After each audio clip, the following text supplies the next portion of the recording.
Cyber crime police સ્ટેશનમાં એક ગુનો નોંધવામાં આવ્યો હતો ફ્લિપકાર્ટ ઇન્ડિયા પ્રાઇવેટ લિમિટેડ દ્વારા. આ કેસમાં ફ્લિપકાર્ટની સામે એવી હકીકત આવી કે ડિસેમ્બર મહિનામાં એક સુખવિલાસ ક્રિએશન નામની સેલર આઈડીમાં એક સાથે ફ્રોડ્યુલન્ટ ઓર્ડર પ્લેસ કરવામાં આવ્યું હતું 5121 ઓર્ડર્સ. અને એમનું એમ કહેવામાં આવ્યું હતું કે મારી જે સેલર પ્રોટેક્શન ફંડ છે તો એ પોલિસીની દુરુપયોગ કરવા માટે સેલર દ્વારા ખોટી ઓર્ડર્સ ઊભો કરવામાં આવ્યું છે. તો આ બાબતે આપણી જે એનઆર પટેલ સાહેબની ટીમ છે એમની દ્વારા ડીપમાં ઇન્વેસ્ટિગેશન કરવામાં આવી અને આખું ટેકનિકલ વર્કઆઉટ કરીને ખબર પડી કે સેમ જ મતલબ એક જ કસ્ટમર આઈડી આઈપી એડ્રેસ અને એક જ મોબાઈલ નંબર દ્વારા અને એક જ ડિવાઇસથી તમામ ઓર્ડર્સ પ્લેસ કરવામાં આવી હતી. અને છેલ્લા 9 દિવસમાં 5121 ઓર્ડર પ્લેસ કરીને જે સેલર પ્રોટેક્શન ફંડની પોલિસી છે ફ્લિપકાર્ટની એનો દુરુપયોગ કરીને ફ્લિપકાર્ટ સાથે 42 લાખ રૂપિયાની છેતરપિંડી કરવામાં આવી છે.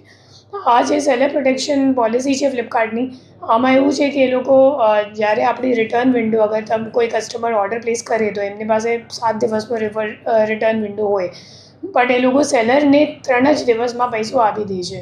તો સેટલમેન્ટ કરવાની જે સાયકલ છે એ 3 દિવસની છે અને જે રિટર્નનો વિન્ડો છે એ 7 દિવસનો હોય.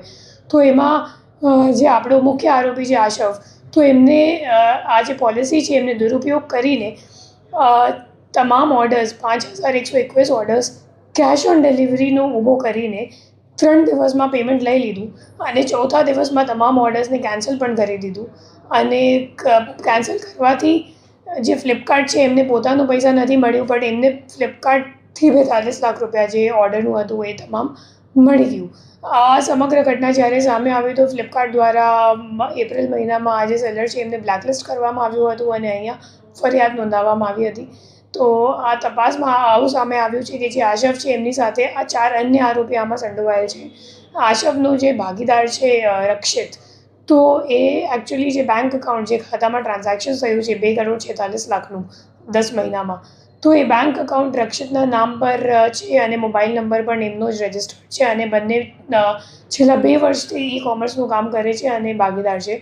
ત્રીજો જે માણસ છે એમનું નામ છે ભૌતિક ઠુંબર, અને જે ખોટો ઓર્ડર ઊભો કરવા માટે આશવે જેનું હેલ્પ લીધું, મદદ લીધી, તો એ ભૌતિક ઠુંબર છે. ફિર ભૌતિક ઠુંબરનો જે ભાગીદાર હતું તો એમ આશીષ વોરા, તો આશીષ વોરા એ ટેલિગ્રામ મારફતે એક જામતારાનું અજાન્ય માણસ છે જે એકચ્યુઅલી ઓર્ડર ઊભો કરે છે, તો એમનું સંપર્ક કરાવ્યું અને આશરવે દર ઓર્ડરનું 120 રૂપિયા જે જામતારાવાળો મુખ્ય આરોપી છે એમને પેમેન્ટ કરવાનું હતું, એમાંથી 30 રૂપિયા એ લોકો વચેટિયા તરીકે લઈ લેતા હતા. અને ત્રીજો આરોપી છે રોહિત વોરા.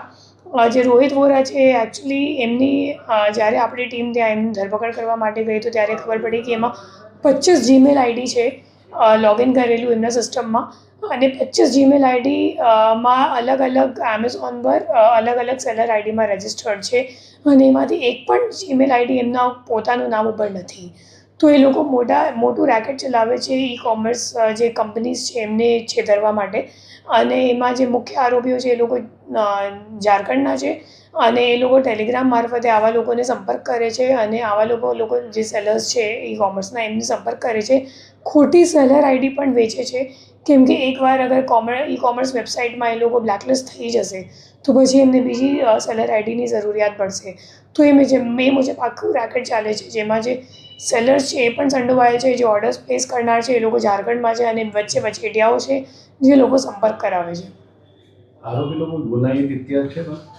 નહીં, ગુનાહિત ઇતિહાસ કોઈ નથી. એ લોકો તમામ ઈ કોમર્સમાં સેલર્સ છે અને આ બાબત ક્યારેક સામે આવ્યું નથી.